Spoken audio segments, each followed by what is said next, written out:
I'm not going to give you a question.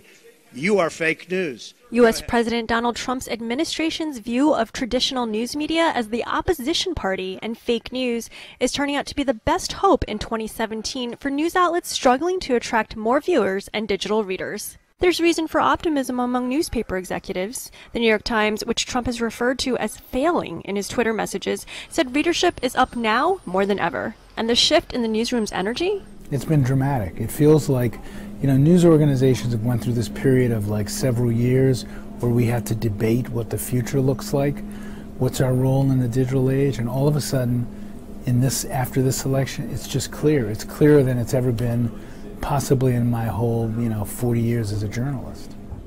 Trump's close advisor, Steve Bannon, told The Times in an interview in January, the media's the opposition party and not the Democratic Party. I think, unfortunately, sometimes the Trump administration sees everybody who asks them hard questions as the opposition party. I don't want to be the leader of the opposition party to Donald Trump. I want to be a journalist doing my job covering Donald Trump. The dishonest media did not explain that I called the fake news the enemy of the people, the fake news. Trump has said he had a running war with the dishonest media over what he sees as unfair attacks on him and his administration. But those statements have produced a bump in readership and viewership in news outlets like the New York Times, the Washington Post, and CNN. In Trump world, if the news or the question is unwelcome, it's fake. And what that in turn does is it makes people want to look at those reports even more carefully. So CNN's ratings actually increased after that as well.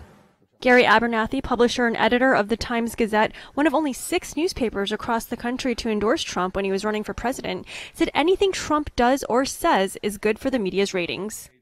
President Trump often says to the media when he does a press conference or something, hey, I'm great for your ratings. Your ratings are up, and I'm not sure I would be just saying that, but he is stating the obvious. He is good for their ratings. He's good for every media. He's good for us. You can just cover Donald Trump very fairly and very accurately, and you're still going to have a bump in readership just because people are interested in all things Trump, whether they love him or hate him. No, not you. Not you. Your organization's terrible. But it remains to be seen whether the Trump bump will last. The New York Times reported an increase in digital advertising by 6% in 2016, but print advertising revenue dropped 16%, and revenues overall fell about 2%.